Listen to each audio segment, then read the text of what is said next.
ketika mereka masuk ke dalam penjara tapi tidak ada perampasan aset, mereka kan tetap kaya raya. Ya. Jadi udah ada hitung-hitungannya, makanya ada istilah klisenya ya, kalau mau korupsi besaran sekalian.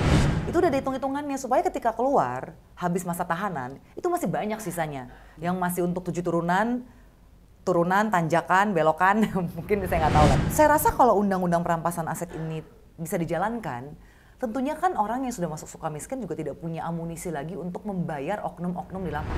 Saya rasa gini lah, dimiskinkan aja udah cukup. Nggak usah masuk penjara, tapi dimiskinkan aja. Karena mereka takut cuma miskin kok. Mereka nggak takut masuk penjara.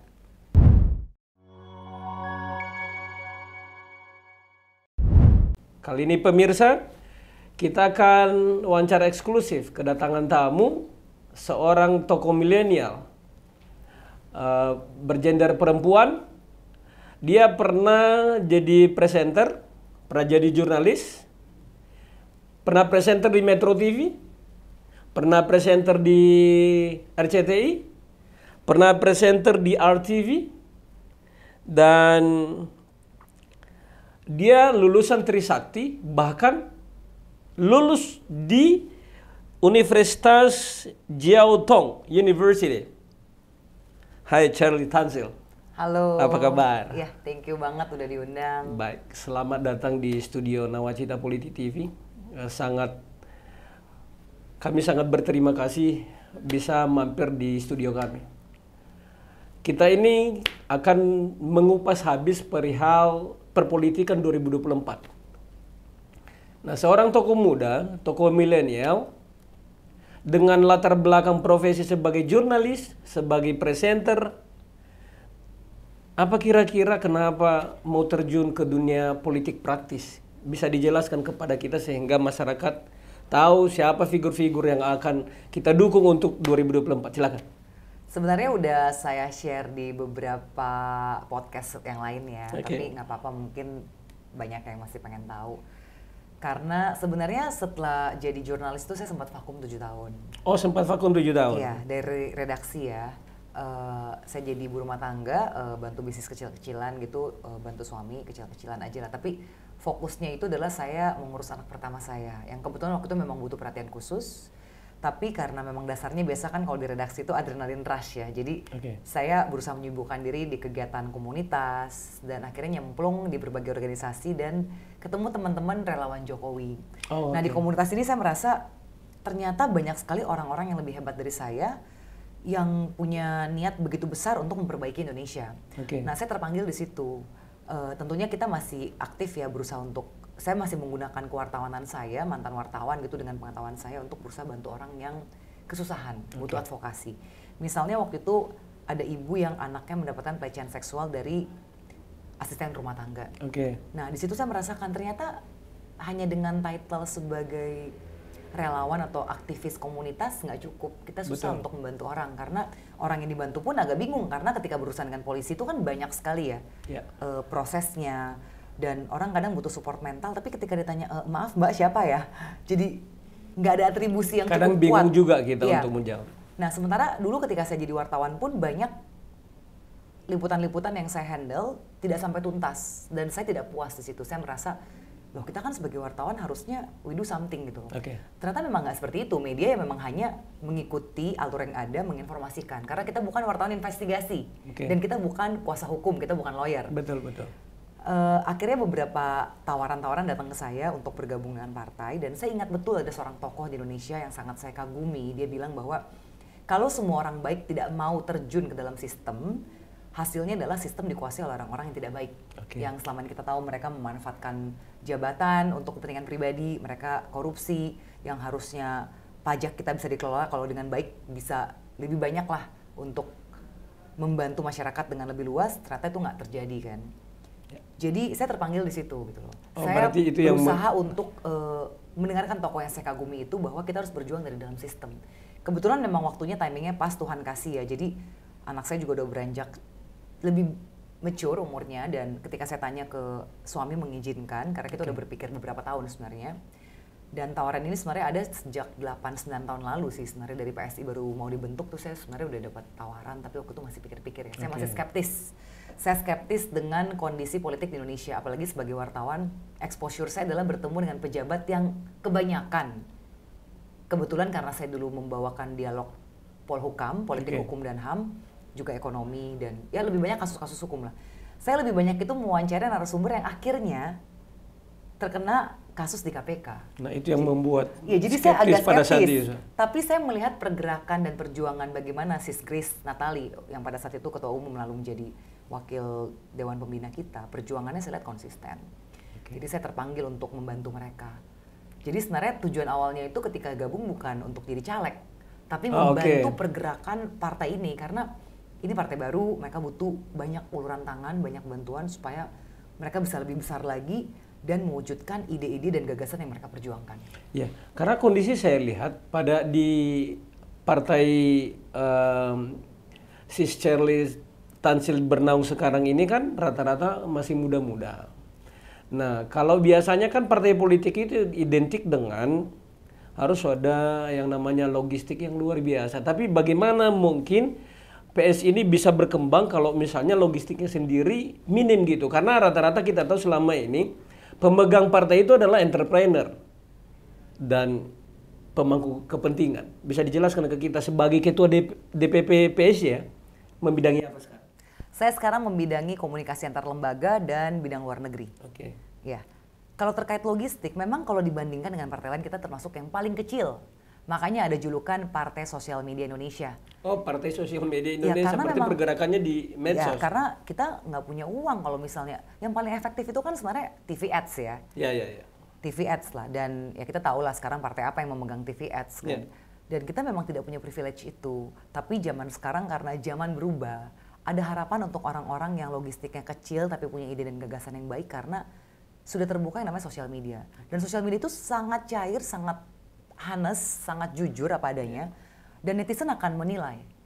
Nah, terbukti kemarin meskipun kita partai yang masih hijau dan berumur seperti baby, tapi pencapaian kita di kota-kota besar Indonesia itu luar biasa. Sis Grace Natali dulu memenangkan lebih dari 170.000 suara di dapilnya. Berapa suara? 170.000 suara lebih. 170.000 suara lebih. Untuk seseorang yang sangat newbie di dunia politik, Oke. itu kan menunjukkan ada kerinduan masyarakat. Jadi bukan masalah logistik kita bagi-bagi duit, kita bermain money politik, tapi ketika kita konsisten menyuarakan ide dan gagasan, dan kita memang berjuang juga membantu orang-orang yang misalnya mereka tersolimi, dan itu tentunya kita komunikasikan lewat sosmed, lewat teman-teman media juga tentunya membantu kita ya. Ternyata ada ceruk itu, orang-orang yang mau dukung, orang yang nggak ada duit, partai yang kecil, nggak ada bagi-bagi duit, money politik begitu ya.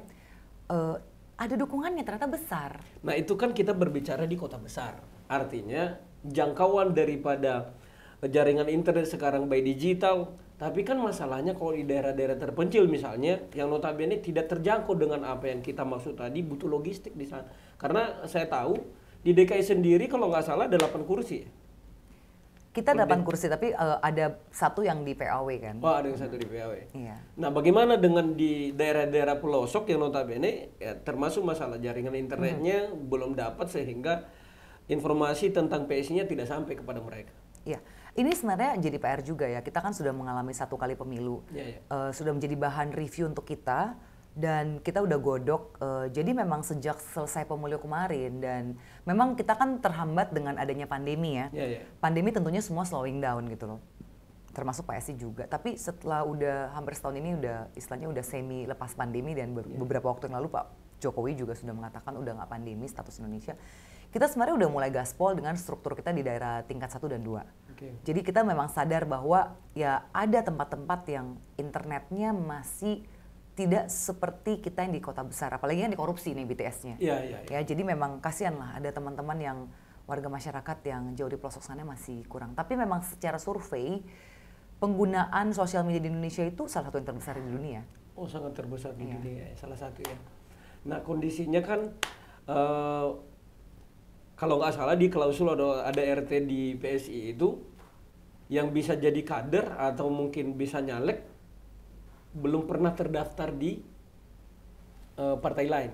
Apa masih berlaku? Oh tidak, saya rasa tidak ada ADRT itu ya. Oh, udah nggak ada RT? Tidak ada ADRT itu. Karena kita memang juga banyak menerima ex dari partai lain.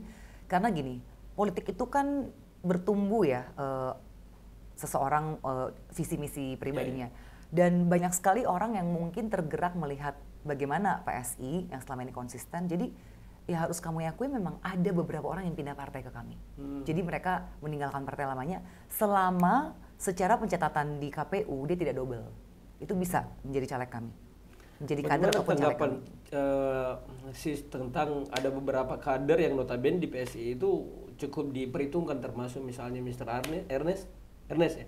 Rian Ernest. Ya, dan beberapa yang lain. Bagaimana itu bisa terjadi? Kenapa bisa hengkang dari PSI? Saya rasa gini, untuk bisa setia dengan perjuangan itu kan tidak mudah ya. Apalagi kita partai yang boleh dibilang baby. Dibandingkan dengan partai-partai lain yang mungkin meskipun baru tapi kita tahu bahwa logistiknya sangat besar. Ataupun juga ada juga yang ingin, ya mungkin karena berbeda pilihan begitu. Kita kan dari awal kita mengusung waktu itu hasil remuk rakyat kita adalah Pak Ganjar ya. Pak Ganjar dan Ibu Yeni Wahid. Nah beberapa orang hengkang karena mungkin ada perbedaan sikap, mereka ingin mendukung orang lain secara idealisme berbeda, atau ya saya nggak tahu, itu kan silakan ditanyakan ke mereka ya. Tapi kalau dari kami sebagai internal partai, menurut kami ini biasa aja ya, karena gini, banyak sekali kader-kader partai lain pun berganti-ganti partai. Ya, misalnya saya sebut saja Pak Basuki Cahayapurnama itu kan juga sudah 4 kali ganti partai. Lalu banyaklah nama-nama lain gitu ya. Tapi kan tidak pernah dibesar-besarkan oleh media. Tetapi hanya PSI yang dibesar-besarkan. Ini menunjukkan bahwa PSI, partai yang berumur jagung ini berhasil mencetak nama-nama baru yang diperhitungkan secara politik. Cukup jadi seksi berarti begitu ada yang keluar, itu diomonginnya bisa sampai setahun. Kan ini luar biasa. Untuk ya istilahnya gini, kalau orang-orang ini yang kita cetak ternyata dianggap tidak bagus, kan dia mau pindah kemana juga nggak akan laku. Satu, laku aja nggak. Kedua, media pun, liput pun nggak mau. Berarti ini justru menunjukkan bahwa PSI sudah punya keberhasilan untuk mencetak tokoh-tokoh baru untuk yang bermain di kancah perpolitikan Indonesia. Nah di sisi itu ada pembatasan umur nggak untuk masuk kader PSI? Karena saya lihat di kader-kader PSI itu pada saat ini saya lihat pada masih muda-muda semua, bahkan mungkin boleh dikategorikan sebelumnya di bawah 50 semua gitu umurnya. Tapi sekarang mungkin ada beberapa yang... Saya rasa nggak ada kategori usia selama udah memegang KTP, sepertinya sudah bisa ya. Karena gini, kan zaman ya pasti tahun berganti ya. Tadinya ketua dewan kita, ketua kita yang juga sangat muda belia, ya mereka kan juga bertambah umurnya. Betul. Apakah mereka lalu ditendang dari PSI? Ya tentunya enggak. Mereka naik jadi dewan pembina. Dan pada akhirnya PSI akan menjadi partai orang yang berjiwa muda. Berjiwa muda dalam hal ini apa sih? Berarti orang yang out of the box, nggak cuma business as usual, berani melawan arus karena masih punya idealisme. Kita ingat dulu proklamasi juga itu karena anak-anak muda yang mendorong, ya mendorong dua tokoh bangsa kita untuk ayo kita support untuk segera proklamasi. Jadi semangatnya itu di situ gitu loh. Ini bukan masalah usia aja. Kan ada juga anak-anak muda tapi ya pikirannya udah mau ngikutin yang lama-lama aja. Oh alurnya tuh kalau ikut partai tuh kayak gini. Yang penting kita dapat banyak proyek. Itu ya pikiran-pikiran lama. Ini yang berusaha kita dobrak. Jadi berjiwa muda. Nah, kondisinya saat ini kan sedang mau bertarung 2024. Bisa diceritakan di dapil mana sehingga ya masyarakat juga tahu dan apa yang tawarkan kepada masyarakat di dapil tersebut sehingga ada niat tergerak hatinya untuk memilih di 2024 nantinya. Iya.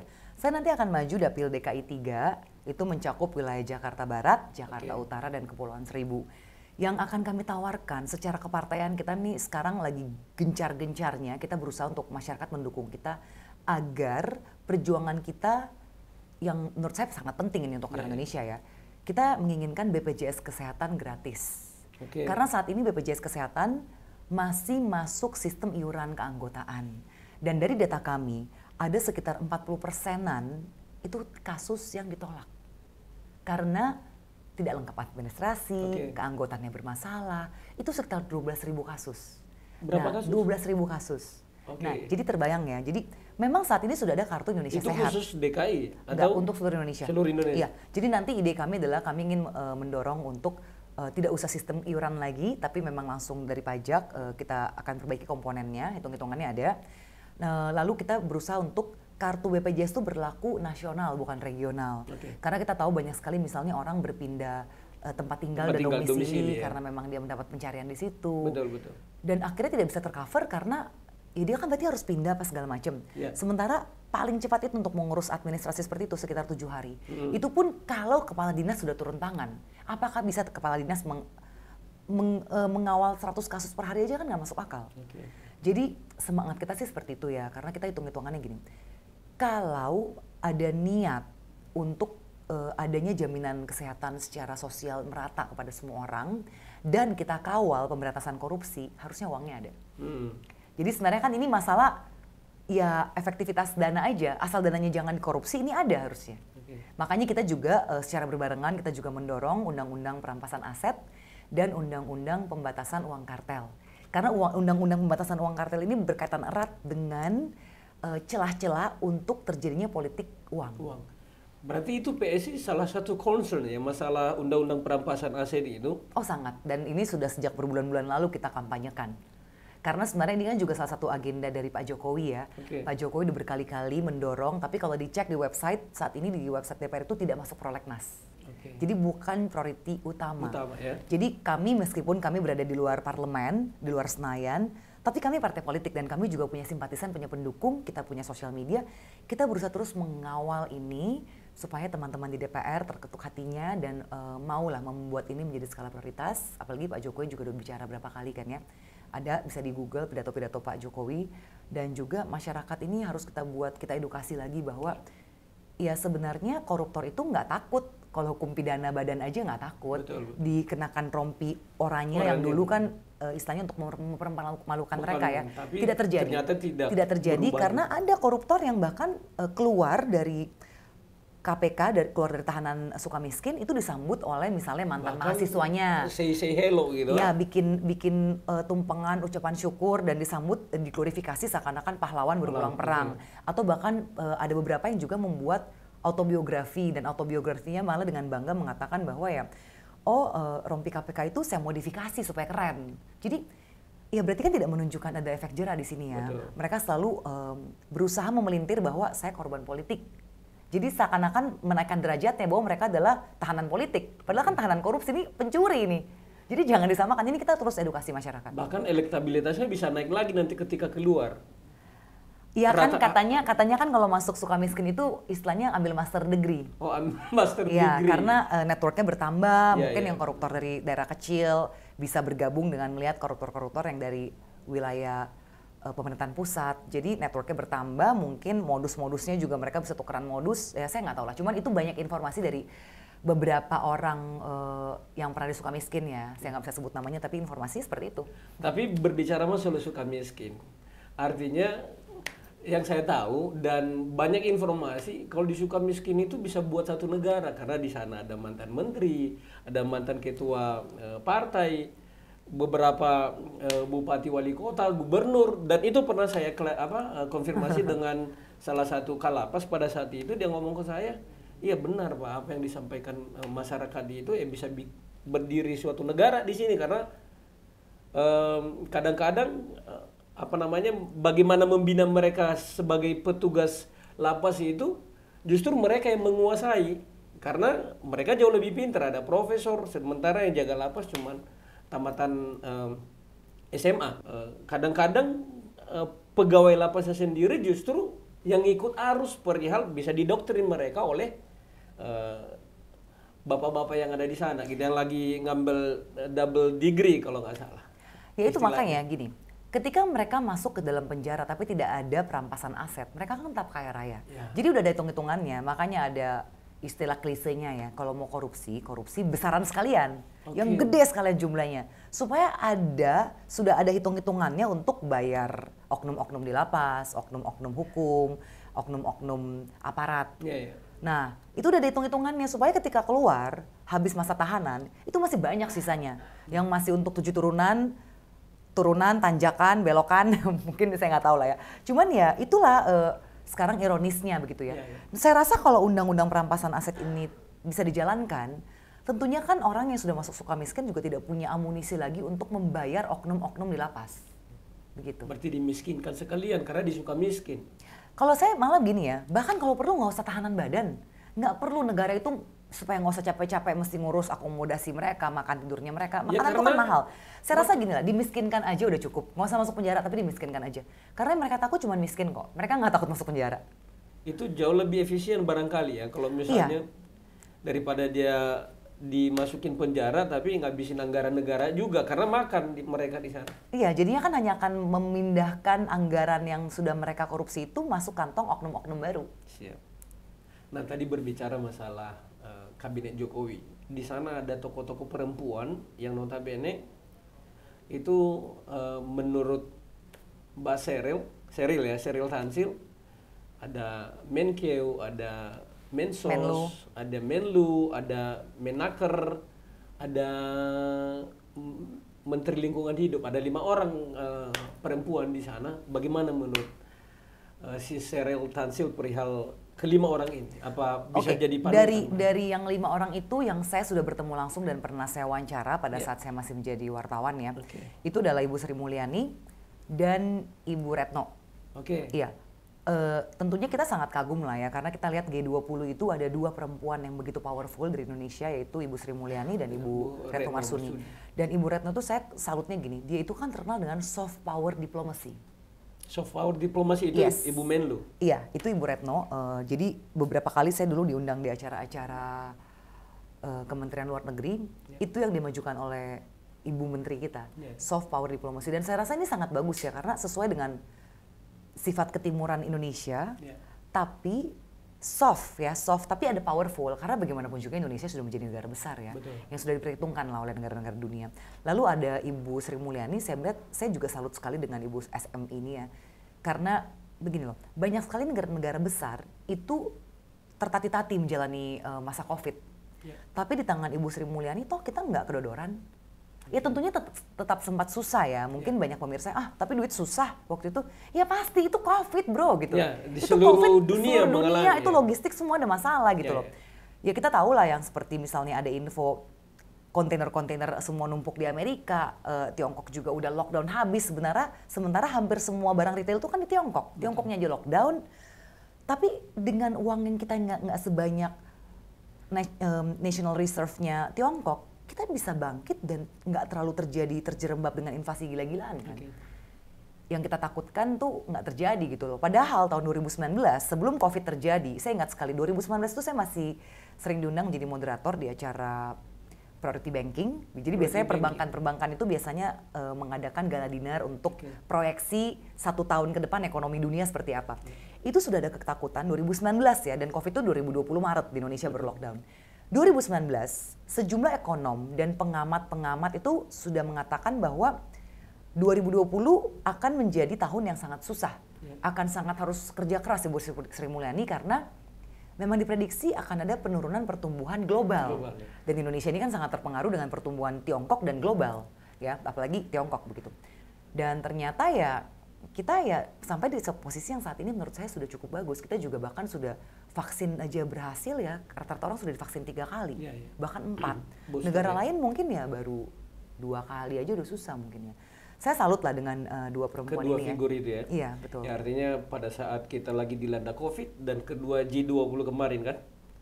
Nah, itu memang luar biasa kedua figur itu, dan kita juga patut apresiasi Pak Jokowi sebagai Presiden Republik Indonesia, artinya menempatkan orang the right man on the right place. Iya, betul. Itu instingnya bagus tuh, berarti harus kuat instingnya. Harus kuat. Berarti memang PSI ini bisa mengikuti para senior dari politisi-politisi yang sudah sukses. Itu salah satu yang membuat trigger ya untuk bisa belajar dari mereka. Kalau kita kan memang saat ini kita campaign salah satunya adalah tegak lurus dengan Pak Jokowi ya. Dan ini bukan tanpa landasan, karena kita melihat dari hasil berbagai survei, tingkat kepuasan pada kinerja Pak Jokowi melebihi 80%. Dan ini nggak cuma 1-2 survei, banyak survei ya.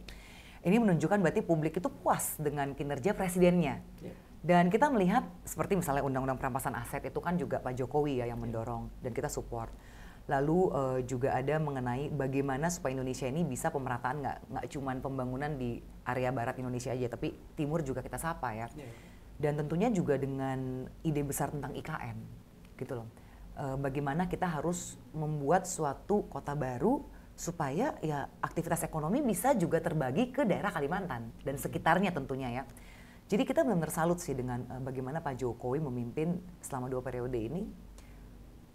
Rakyat kita bisa menghadapi COVID dengan baik, secara ekonomi kita juga cukup baik, penanganan COVID baik, pembangunan dirasakan sampai ke timur Indonesia, ada yang namanya kartu Indonesia Sehat, kartu Betul. Indonesia Pintar. Ya. Jadi ya in the right track lah. Jadi kita mau mensupport bagaimana supaya the next president itu adalah orang yang betul-betul punya hati kepada rakyat dan mau menjalankan pembangunan yang sudah bagus ini. Karena kan nggak bisa dong pembangunan cuma bagus 10 tahun lalu 5 tahun berikutnya jeblok gitu loh. Emang ada orang-orang yang harus punya tekad yang kuat. Misalnya ketika Pak Jokowi juga melawan ekspor untuk biji nikel mentah kan, nikel mentah harus dalam bentuk udah diproses dulu dan prosesnya di Indonesia melalui smelter kita itu luar biasa sebenarnya. Dan kita punya data pendapatan di bidang nikel itu naik sampai 700% lebih sejak ada smelter. 700% lebih. Nah, berbicara tadi Pak Jokowi, di 2024 ini ada 3 kandidat presiden yang notabene santer kencang di publikasi. Iya. Ada Pak Prabowo, ada Pak Ganjar, ada Pak Anies Baswedan. Dari ketiga figur ini kira-kira ada nggak sih yang bisa menyaingi Pak Jokowi? Artinya minimal equal dengan Pak Jokowi atau mungkin bisa melebihi dari Pak Jokowi pada saat ini? Seperti yang disampaikan tadi, PSI tegak lurus dengan Pak Jokowi tentunya. Apa yang mungkin disampaikan Pak Jokowi itulah nanti yang dukungan PSI tentunya. Karena tegak lurus kan? Saat ini gini, memang publik itu kan ingin clue ya, ingin dikasih pancingan, kita harus pilih siapa. Betul. Publik banyak seperti itu ya. Karena selalu dalam setiap pemilu itu istilah kasarnya, memilih yang terbaik dari yang terjelek. Karena yang namanya manusia kan nggak sempurna ya, yang sempurna tuh Tuhan. Pasti ada aja semua orang itu plus minusnya. Tapi kami melihat gini, memang publik akan sangat rindu dengan sosok Pak Jokowi karena memang nggak mudah punya presiden seperti ini ya. Istilahnya ya kita beruntung sekali lah bisa dapat sosok seperti ini. Dan saat ini Pak Presiden sendiri kan belum memberikan arahan yang pasti akan kemana. Dulu kan sudah ada misalnya yang jadi presiden tuh harusnya keriput dan ubanan katanya. Karena berarti bekerja keras sampai stres mikirin gitu kan. Jadi tiap hari mikirin negara. Itu udah clue-clue itu. Tapi begini, saya rasa politik itu sangat cair ya. Karena apa? Orang itu akan terlihat kualitasnya ketika dia sudah mendapatkan tahta, sudah mendapatkan tiket. Betul, setuju. Nah, itu akan kelihatan tuh, makin kelihatan. Setelah dia mendapatkan tiket, bagaimana perjalanan dia? Jadi, ya di PSI sendiri kita nggak mau buru-buru ya. Meskipun kita sudah punya hasil rembuk rakyat, PSI tidak pernah merubah hasil rembuk rakyat. Rembuk rakyatnya adalah waktu itu kita mendukung Ganjar. Rembuk rakyat ya, hasilnya adalah dari online kita polling. Polling terbesar itu menunjukkan pada sosok Pak Ganjar Pranowo dan Ibu Yeni Wahid sebagai wapresnya. Dan kita konsisten, kita tidak mengganti hasil rembuk rakyat ini kecuali kalau memang simpatisan kita menginginkan di polling ulang. Nah, kalau misalnya nih, udah disebutin kan tadi Pak Ganjar dengan Bu Yeni Wahid. Yeni Wahid. Worst case in, kalau misalnya Pak Ganjar dengan yang lain, apakah PSI juga masih tegak lurus dengan yang disampaikan rembuk rakyat tadi itu? Kita tegak lurus Jokowi. Oh, tegak lurus Jokowi. Iya, karena gini, sebenarnya hasil rembuk rakyat itu adalah kita mengadakan pada saat situasi kan belum ada gejolak-gejolak seperti sekarang ya, belum ada perjalanan waktu itu Pak Ganjar bahkan belum dapat tiket. Karena kita tahu PDIP itu punya beberapa nama bagus kadernya ya. Pak Ganjar belum dapat tiket, belum ada deklarasi resmi. Waktu itu baru kita tuh mengadakannya pun sebelum Nasdem deklarasi. Jadi belum ada deklarasi begitu. Tapi memang kita kebetulan secara timing kita deklarasi rembuk rakyat itu H+1 kalau nggak salah ingat tuh berapa hari itu plus dari Nasdem deklarasi Pak Anies. Ya. Dan kami melihatnya gini, Pak Jokowi kan selalu bilang ojo ke susu. Dan kita melihat memang untuk memilih presiden ini harus kita melihat matang betul ya. Dan saya yakin ketika sudah dapat tiket baru akan bekerja tuh mesin tim sesnya. Ya itu di saat yang tepat untuk publik melihat betul-betul bagaimana kerja-kerja di lapangannya, kerja-kerja politiknya dan juga apa visi misi yang mau dibawa. Begitu. Nah sejauh ini sih PSI akan tegak lurus dengan Pak Jokowi. Kita belum dapat hint karena di Musra saja terakhir musyawarah rakyat itu Pak Jokowi pun ketika disodori oleh ketua panitia hasil dari, jadi kita tuh semua yang datang, saya hadir kebetulan ikut sama Sis Grace dan Sis Isyana Bagus Oka, juga Bro Raja Antoni. Itu begitu masuk langsung ada barcode, kita harus memilih. Dan ada sejumlah nama lah, ada nama Pak Erlangga, Pak Prabowo gitu ya. Diacak? Itu sepertinya, saya lupa tuh urutannya, cuma kan urutannya biasa dari abjad mungkin ya, biar adil kan. Nah itu orang nanti memilih online, detik itu juga, Dan hasilnya itu mau disampaikan kepada Pak Jokowi, tapi Pak Jokowi bilang nanti aja dulu. Nah itu berbicara Pak Jokowi ngomong ojo ke susu, tapi PSI sendiri udah curi start, artinya menyampaikan Ganjar dengan Yeni Wahid. Sebenarnya bukan curi start, karena gini, kita sudah mengumpulkan aspirasi masyarakat, nggak boleh kita hold dong. Kalau kita hold kan malah orang nanti pikir, wah ini ada permainan atau apa, jadi kita hanya menjadi, gini ya, partai itu harusnya menjadi medium untuk aspirasi publik, setuju nggak? Ya, setuju. Bukan hanya aspirasi elit-elit partai. Dan PSI sudah berusaha menjalankan itu dengan baik. Oke. Baik, masih berhubungan dengan keluarga Pak Jokowi ini. Saya lihat dari PSI itu memberikan dukungan kepada Kaisang Pangarep untuk jadi wali kota Depok. Tapi banyak masyarakat kita mengkait-kaitkan masalah oligarki, bagaimana itu? Saya rasa itu udah tuntas ya, nggak usah dibahas oligarki, karena gini, jelas-jelas ketika Kaisang akan menjalani pemilihan wali kota, ayahnya udah bukan presiden. Bahkan sudah dari Februari udah ketahuan the next presiden siapa. Dan kita tahu lah, kalau orang sudah ketahuan the next presiden siapa, kan presiden lama udah nggak bisa, udah nggak ada power untuk mau atur-atur seperti dugaan orang ya. Dan lagi pula gini, terlepas dari oligarki atau enggak, dan orang kan banyak karena undang-undang tidak melarang, jadi orang pakailah kaidah etika. Nah, saya bertanya gini, lebih mending mana kita ada orang bagus, lalu karena kita bilang, oh bapaknya kan udah menjabat, nggak boleh. Terus anaknya nggak boleh maju. Sementara anaknya juga punya hak politik kan. Betul. Ini kan demokrasi. Dan kita harus ingat, ini bukan penunjukan langsung seperti presiden menunjuk menteri yang menjadi hak prerogatif. Tapi ini adalah orang itu akan mencalon dan apakah ada partai atau enggak yang mau menjadi kendaraannya. Itu challenge pertama. Challenge kedua, dia harus berkampanye dan memenangkan hati rakyat. Karena apa? Pemilihannya kan langsung. Rakyat yang memilih. Jadi saya nggak paham di mana oligarkinya. Nah kalau itu saya setuju, tapi pada sampai saat ini, bila kita bandingkan dengan presiden-presiden sebelumnya dengan sekarang, rata-rata ketua umum partai itu masih benar-benar tegak lurus dengan Pak Jokowi. Kalau sebelumnya sudah hampir dulu pernah ada misalnya Pak Hamzahas ditanya katanya tergantung dari hasil muktamar misalnya. Nah kalau ini berbeda, artinya dulu ditanya Pak SBY ditanya tidak mau gitu, terus ada lagi satu lagi ditanya tergantung partainya sendiri. Nah di posisi Pak Jokowi ini artinya saya lihat partai politik itu masih manut dengan Pak Jokowi, makanya yang dikaitkan dengan oligarki tadi itu bagaimana jawab?